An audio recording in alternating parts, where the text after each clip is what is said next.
to Geordie Journos. New platform for us. Some of you guys might be new to seeing us on your TV screens. Some of you might be catching us for a second time, having watched us regularly on YouTube, the Geordie Journos. Search it out on YouTube. I'll introduce myself, as this is a brand new thing for all of us. We're delighted to be beaming out on Shots TV this evening. My name's Liam Kennedy. I'm the editor of Newcastle World and the Shields Gazette. Jordan Cronin, Newcastle United writer for Newcastle World, and Dominic Scurr. All right. I give you a long name today, didn't Thank you. Dominic Scurr. Not a Sunday, like. No, Newcastle United writer for the Shields Gazette. We all have our day jobs, journalists by trade, but we do tend to give a bit of analysis on Newcastle United and push our opinions and knowledge out to the wider audience. And we will be doing this every single Monday night on Shots TV, potentially local TV down the line as well. So you'll be able to catch us here online and on Freeview. Just keep the conversation going. So today we're going to talk a little bit about our players to watch for the season ahead. For the coming season, yeah. It's a big season for Newcastle United and a big season for a lot of players as well. And we've just selected 3 players who we think need to deliver, or a big season is coming up for them this coming campaign. But it is a massive season, isn't it, for Newcastle United when you think about it? They had the highs of Champions League football. They managed to get themselves Eddie Howe's tenure. They've gone from the doldrums of fighting relegation to slight progress, then a huge leap towards Champions League, then maybe a couple of minor steps back in that 7th place finish, and no European football this season. So in general, I think it's a big season. Never mind the 3 players to watch that we're all going to individually pick. I think it's a big season for Eddie Howe as well. Do you? Yeah, massive season, because whatever way you want to look at last season, I think in many ways it's probably ended in a disappointment because they didn't get European football. Now ultimately now they've got to use the lack or no European football to their advantage, and by doing that, what do you pick as a success next year? There'll be a lot of people with different opinions out there. My personal opinion is I think Newcastle need to go and challenge the top 4 again, and they need to go and compete for a trophy. You know, the 2.5 years now into this new ownership, progress is needed.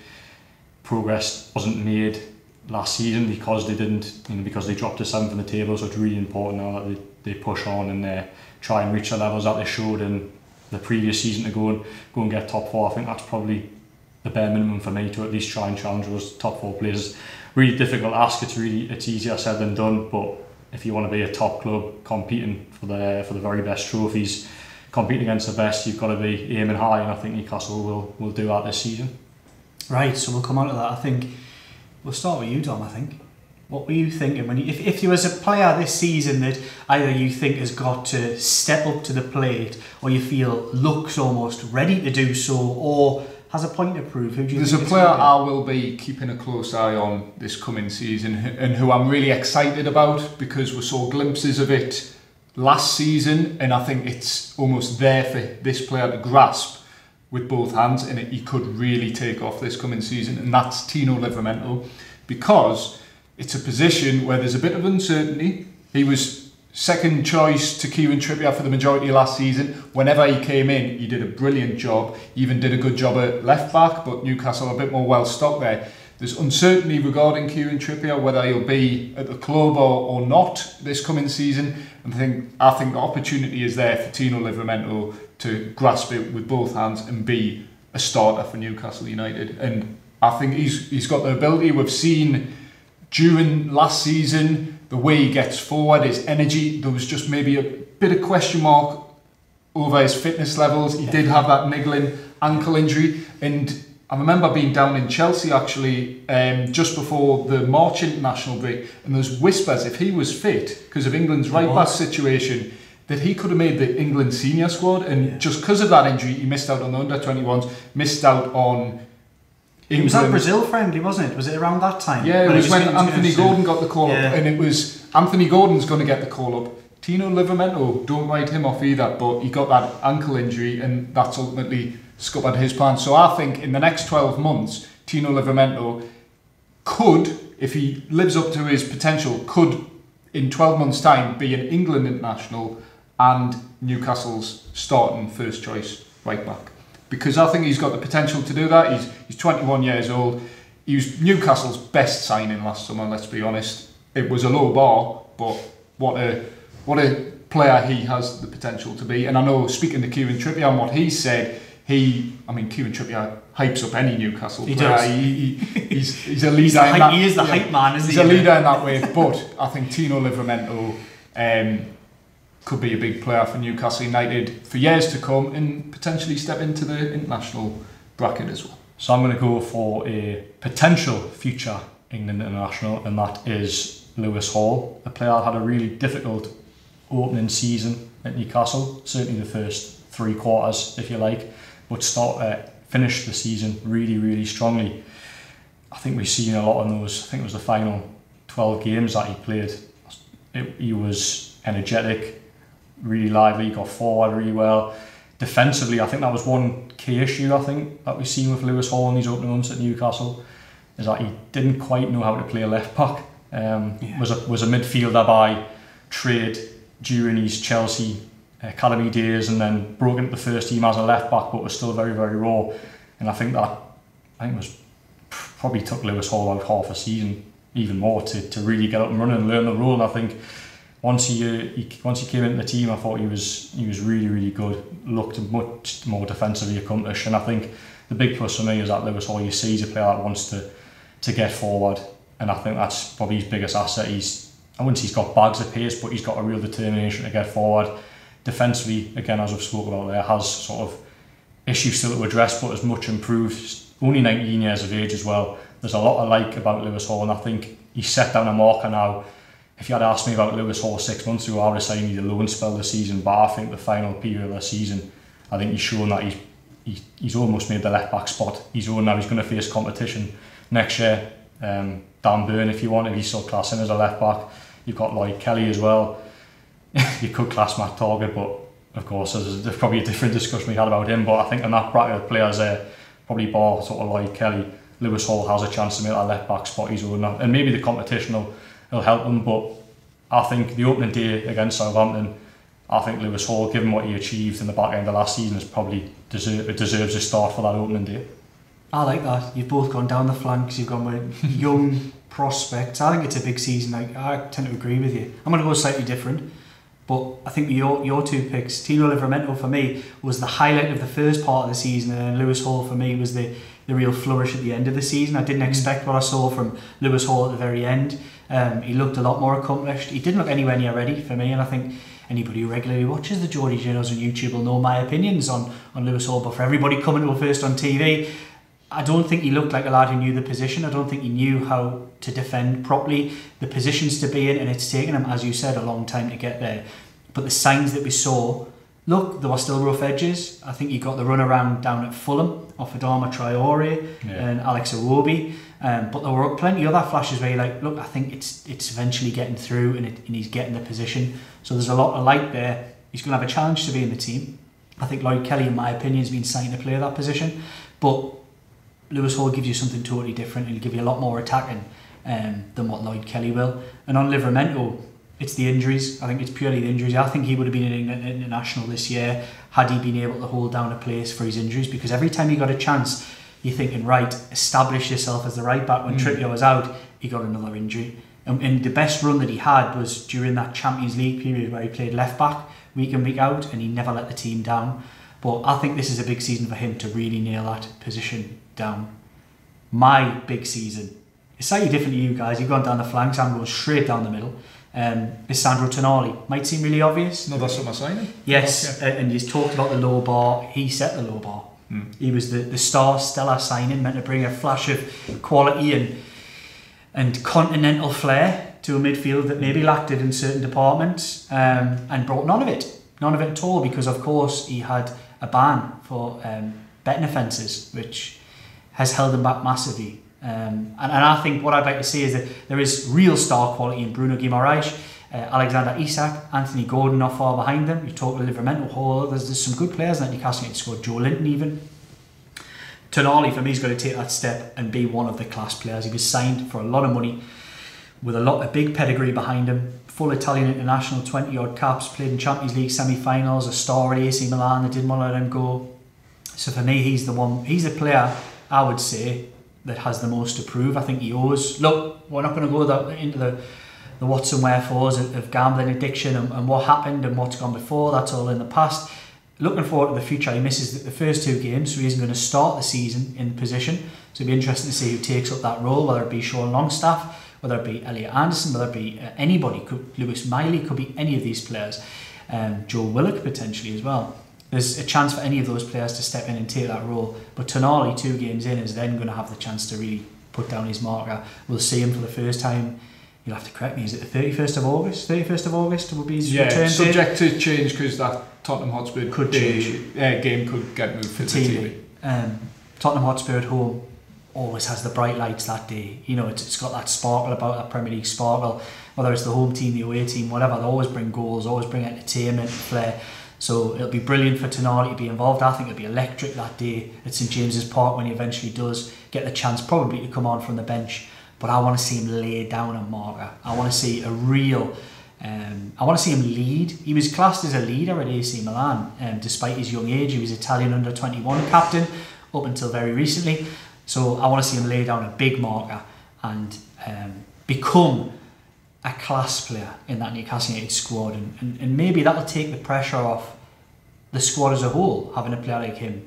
Able to take on some of the set-piece responsibilities, creative responsibilities, goal scoring, leadership. I want to see the lot from him because I think he owes Newcastle United, who stood by him, he owes the fans who supported him through all of this process, and most importantly, he owes all of his teammates' performances because they were getting sent out when they were on the last legs last season when there was no other players to play and he was fit and training. So if I was him, I'd feel like I owed Newcastle United and the fans and the players too.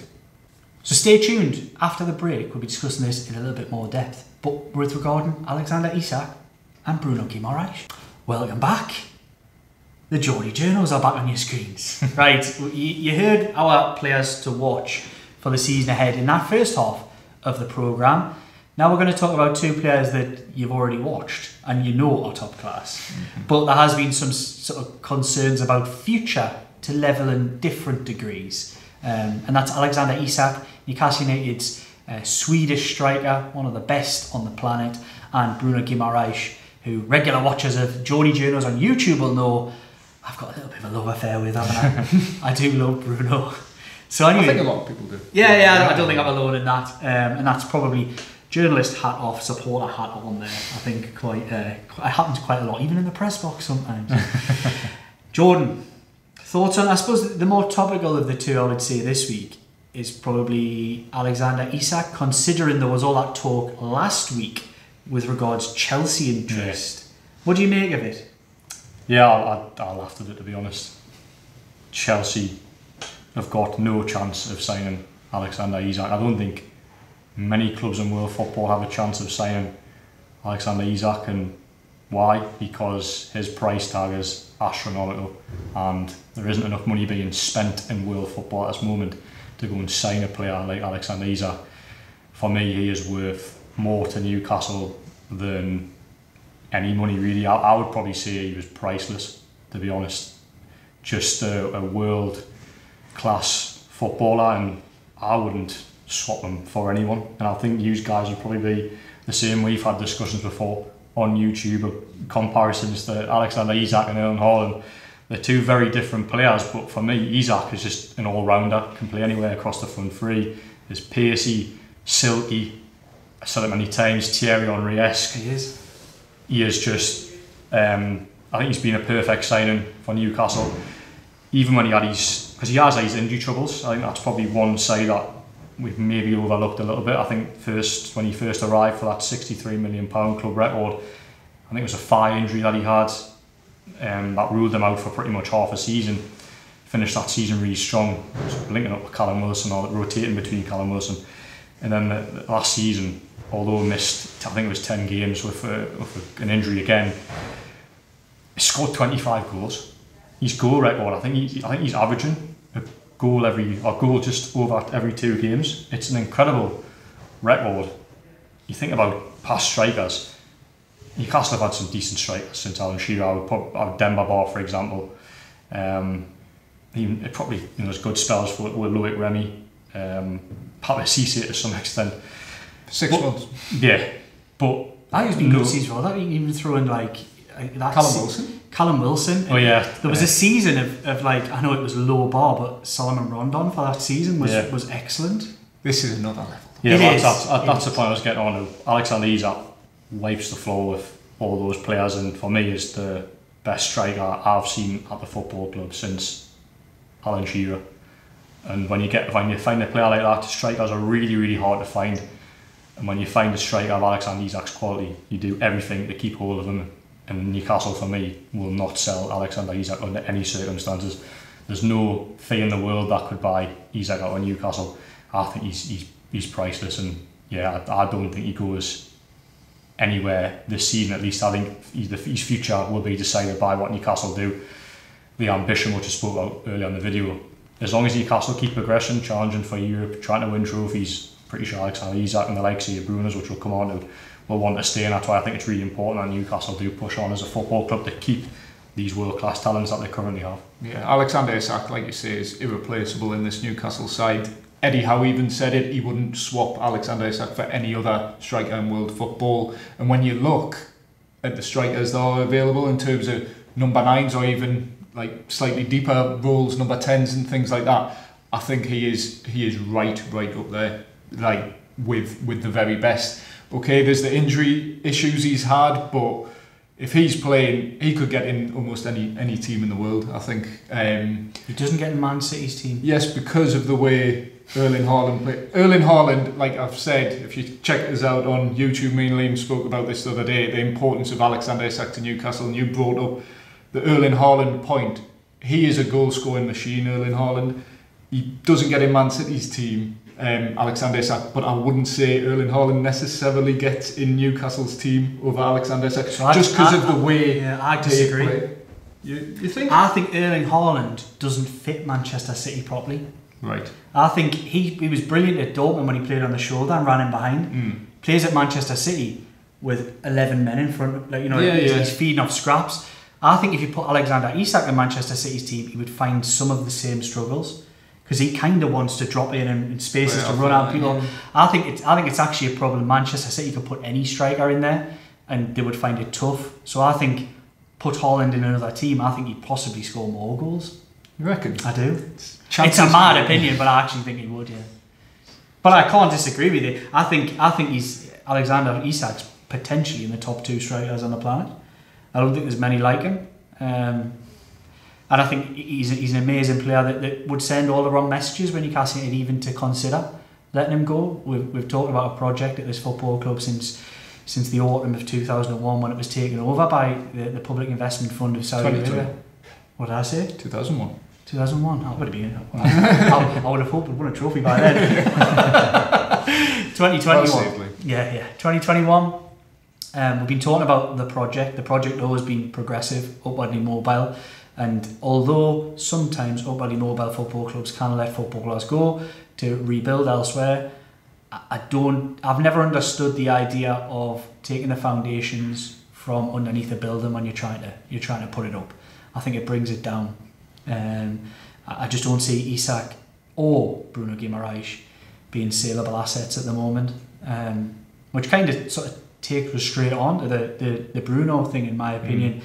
And that's another big talking point of the summer at Newcastle United has been, will he, won't he? Is Bruno Guimaraes going to stay? Is he not going to stay? And the difference between the Isak situation and Guimaraes situation, which I'm sure all you guys out there will know already if you're Newcastle United fans, is that the problem was it was never in the club's hands. Were any football club, could have been Crawley, were they to come, or Manchester City, or Real Madrid, or Scunthorpe United. If anybody came in with £100 million, Bruno Guimaraes had the option to speak to them, and it was up to him really whether he wanted to speak to them. So that's where it kind of gets greyed a little bit, that there's probably only 2 or 3 clubs, 4, 5 clubs max that he would consider speaking to. Look, we're a Manchester City who to have put down the £100 million or reported £100 million that would have triggered the release clause, then I can imagine he would have wanted to speak to them. Were it to be somebody further down the food chain, I don't think a lot of clubs could have afforded him. That's probably the biggest thing. But it would have been in Bruno Guimaraes' decision whether he then went and spoke to these clubs. Real Madrid would have definitely been one. I think Manchester City would have been one. Liverpool and Arsenal, I'm not really certain whether that would have been a talking point. It potentially could have been. But then other giants like Barcelona, who I've been told on numerous occasions over the last 3 years since Newcastle United signed him, they love Bruno Guimaraes.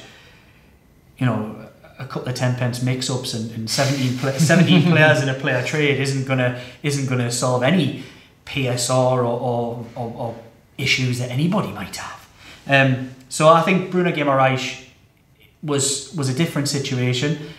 He said a lot of things. He said a lot of things at this football club, which kind of always made me think, if you go, I don't think it'll be looked upon very well. He's done a lot of the passion thing, the stuff that we love, the ingratiating yourself, like really getting stuck into the Newcastle United, kissing the badge, I'm staying. He's done all of that. Were he then to jump ship at the first possible opportunity, would not have reflected very well on him, despite his legendary status as he's built up already. Yeah. I think if you're going to do that, and it's in your mind to do that at some point, you never do any of that stuff. So I'd always had that faith that he seems like an honest guy, and he wants to become a hero at Newcastle United. He didn't just want to come and use it as a stepping stone. He wanted to achieve things here. Now that's also caveated by the fact that if he can't achieve those things, if Newcastle United have another season where they don't live up to expectation, I don't think anybody would now complain if he did leave, because he's given it another year. Yeah. If he'd gone now, then I think it would have come with some criticism. Running at the first sign of trouble, isn't it? Which you never want to see. And he hasn't done that, really. He hasn't shown any signs that he wants to do that. Now it's a long summer. We've got a lot of time before the transfer window closes. Newcastle United could be tested in that period. We don't know yet. However, he hasn't agitated, and that's the best possible sign. If you add that to the history that he's shown with it, like I say, the passion for the club, the wanting to write himself in the history books, that's quoting him, not anybody talking around him. He said that himself. It makes us think that he's going to be at Newcastle United for a little while longer. Yeah. Next summer becomes a totally different conversation. Whether that release clause carries on, we don't know. Yeah, we'll have to wait and see. He's really ingrained himself to life in the North East. He refers to both his kids as Geordies. They were born here. His mum and dad are over here all the time. His wife's obviously familiarised with the area as well. I think he's really taken into the lifestyle of being up here, being an icon really, which is what he is. And like you say, from the moment he signed, he's speaking about Champions League, wanting to win something, and that message has always been consistent from Bruno. And I think you're right, there's probably a lifespan to that message, and I think maybe there's another 12 months pushing your luck, maybe 2 years before he goes, right, I need to actually fulfill my potential as an individual, as a footballer, which is to play Champions League every season, to win trophies. Because so far the only trophies he's really won have been in South America, so